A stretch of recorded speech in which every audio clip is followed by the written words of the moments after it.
شروع اللہ کے نام سے جو بڑا مہربان نہایت رحم کرنے والا ہے۔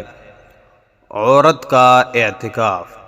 نمبر 1، عورت بھی اعتکاف کے وقت 20 تاریخ کے غروب سے پہلے نیت کر کے اس جگہ پر آ جائے جہاں ہمیشہ نماز پڑھا کرتی ہے۔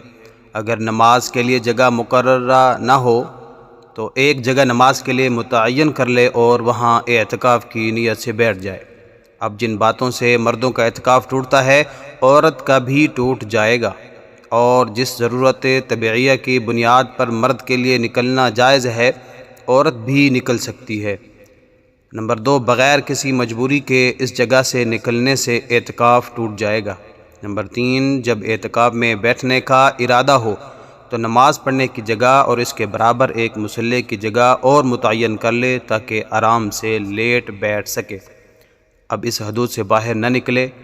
پورے گھر یا بڑے کمرے کو اعتکاف کے لیے مقرر کرنا صحیح نہیں ہے، بلکہ چھوٹا کمرہ جو نماز کے لیے ہی ہو اعتکاف گاہ بن سکتا ہے۔ 4، عورت کو اپنے شوہر کی اجازت سے اعتکاف کرنا چاہیے۔ شوہر جب اجازت دے دے تو اب منع کرنے کا اس کو حق نہیں ہے۔ نمبر 5، مخصوص ایام میں اعتکاف میں بیٹھنا درست نہیں۔ اگر اعتکاف کے دوران ایام شروع ہو جائیں تو بھی اعتکاف سے اٹھ جانا چاہیے اور بعد میں اس کی قضا کر لے۔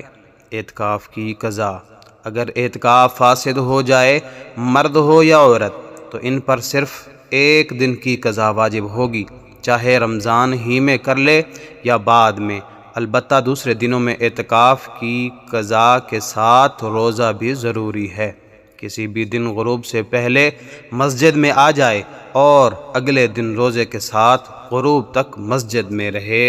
واللہ تعالی اعلم بالصواب۔